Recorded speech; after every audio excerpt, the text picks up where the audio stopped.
กองประชุมใหญ่สมาชิกพรรคครั้งที่7หน่วยพรรคหากฐานบริษัทรัฐวิสาหกิจห้วยพัฒนาได้เปิดขึ้นในวันที่18กุมภาพันธ์2026โดยการให้เกียรติเข้าร่วมเป็นประธานของสหายภูวงศ์กิตวงศ์คณะประจำพรรคกระทรวงประธานกวดกาพรรครองรัฐมนตรีกระทรวงการเงินมีสหายอุบันสุพิดาคณะประจำพรรคกระทรวงหัวหน้ากรมจัดตั้งและสหายสุบันเพียรศักดิ์เลขาหน่วยพรรคหากฐานมีคณะหน่วยพรรคหากฐานพร้อมโดยสมาชิกพรรคและแขกรับเชิญเข้าร่วมกองประชุมใหญ่สมาชิกพรรคครั้งที่7หน่วยพรรคหากฐานบริษัทรัฐวิสาหกิจห้วยพัฒนาได้พร้อมกันค้นคว้าประกอบคำคิดคำเห็นใส่หางบทรายงานการเมืองบทสำรวจการนำพารวมแผนพัฒนาคะแนนการระยะ5ปี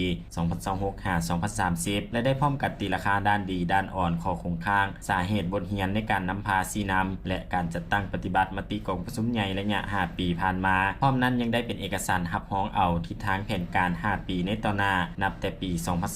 2026-2030พร้อมกันนี้ในกองประชุมได้รับฟังการรายงานการประกอบคำเห็นจากผู้ต่างหน้าสมาชิกพรรคได้แสดงความเป็นเอกภาพต่อหางบทรายงานการเมืองแผนพัฒนาคะแนนการและบทสำรวจการนำพารวมของคณะหน่วยพรรคหากฐานเอกภาพต่อทิศทางคาดหมายสู่ซนและเวียกงานหอบด้านเฮ็ดให้กองประชุมใหญ่ครั้งนี้มีเนื้อในสมบูรณ์ขึ้นเติมในกองประชุมได้พร้อมกันใช้สิทธิประชาธิปไตยของตนปอนบัตรเลือกเอาคณะหน่วยพรรคหากฐานสุดใหม่บนพื้นฐานมาตรฐานเงื่อนไขที่กำหนดไว้โดยมีผู้รับสมัครเลือกตั้งจำนวน5สหายหญิง3สหายในนี้เลือกเอาจำนวน3สหายผ่านกองประชุมครั้งปฐมฤกษ์ของคณะหน่วยพรรคหากฐานบริษัทรัฐวิสาหกิจห้วยพัฒนาเอกสารเลือกเอาเลขาห้องเลขาห้องประธานกวดกาพรรคและกรรมการหน่วยพรรคดังนี้สหายนางยอดแพงสมบัติเป็นเลขาหน่วยพรรคหากฐานสหายสุบันเพียรศักดิ์เป็นห้องเลขาทางเป็นประธานกวดกาหน่วยพรรคสหายนางแก้วคุณมีกรมเมืองเป็นกรรมการหน่วยพรรคโอกาสนี้สหายภูวงศ์กิตวงศ์คณะประจำพรรคประธานกวดกาพรรครองรัฐมนตรีกระทรวงการเงิน